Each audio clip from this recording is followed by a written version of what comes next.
Landon said that he wanted to be at home and take care of household chores because he really hated his job and thought it was a waste of time. I thought it was a pretty big decision to make, but as long as he was fine with it, I was fine with it as well. It was a mutual decision, and we have been sticking to that for the past 8 years.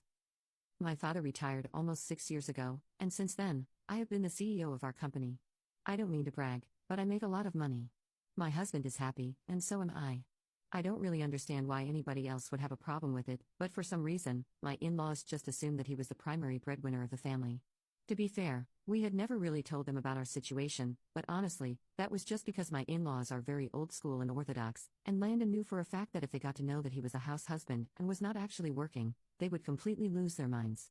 He said that he did not want to go through the trouble of telling them the truth, so we had never told them about the situation, and they didn't actually know that he had not been working for the past 8 years.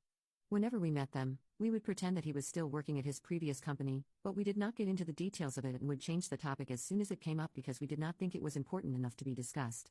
That way, we were able to avoid a lot of awkward discussions and unnecessary conversations, and we were happy that way. On top of that, they already did not like me by the time Landon and I got married, so I did not want to make things worse for myself by telling them the truth about our marriage, that he stayed at home and took care of our household while I was the one who worked and brought home the money. Now, a lot of you might be wondering why I still tried to get along with them and kept in touch with them, even though it was very clear that they didn't like me. Even Landon has apologized to me for all of this several times, but there was just no way that we could cut them out of our lives permanently, and that's because my mother-in-law, Sheila, is a cancer survivor and has had to battle 2 types of cancer in the past 8 years. First, she was diagnosed with skin cancer, and then, a couple of years later, with brain cancer. She's a very lucky lady who has survived both and is in remission as of now. But after she has been through so much, we just couldn't find it in ourselves to cut them off.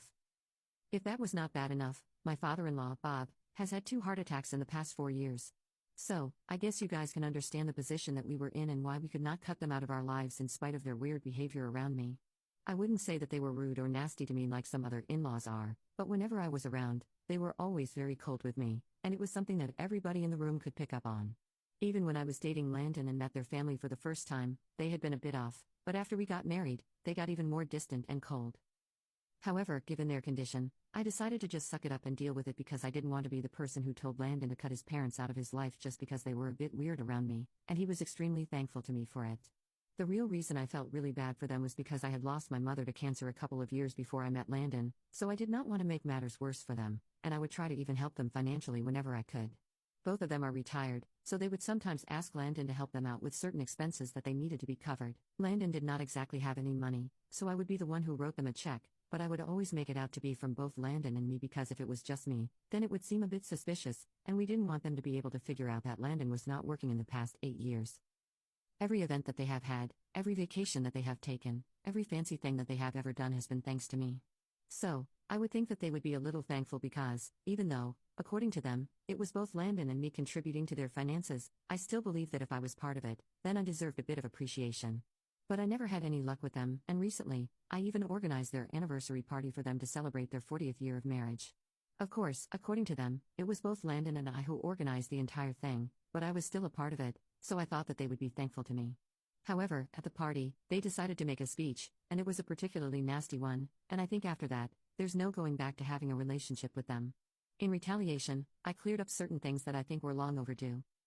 Anyway, as soon as we showed up at the party, Landon's parents started acting weird almost immediately. I could not figure it out at the time, but when they were making the speech, I realized that it was because of my new car. A couple of weeks ago, I bought a fancy new luxury car for myself.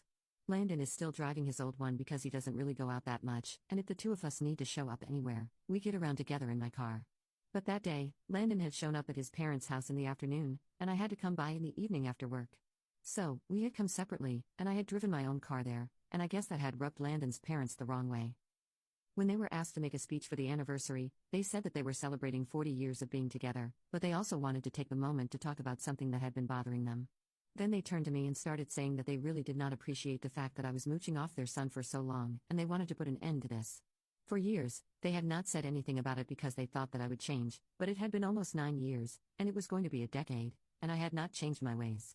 Then they went on to talk about how I had bought a new car, and it was so shameless of me to do so on my husband's money while their son is still driving around an old car. They also said that it was not lost on them that their son dressed so modestly while I was always dressed up in expensive brands from head to toe, which they thought was a very brazen and unnecessary display of my dependence on my husband. They wanted to address this issue publicly because they had stayed quiet for long enough, and now they wanted to make me realize that I was being a gold digger. After that speech, I completely lost it because all the guests were staring at me, and being cold to me was one thing, but humiliating me like that publicly was just not acceptable.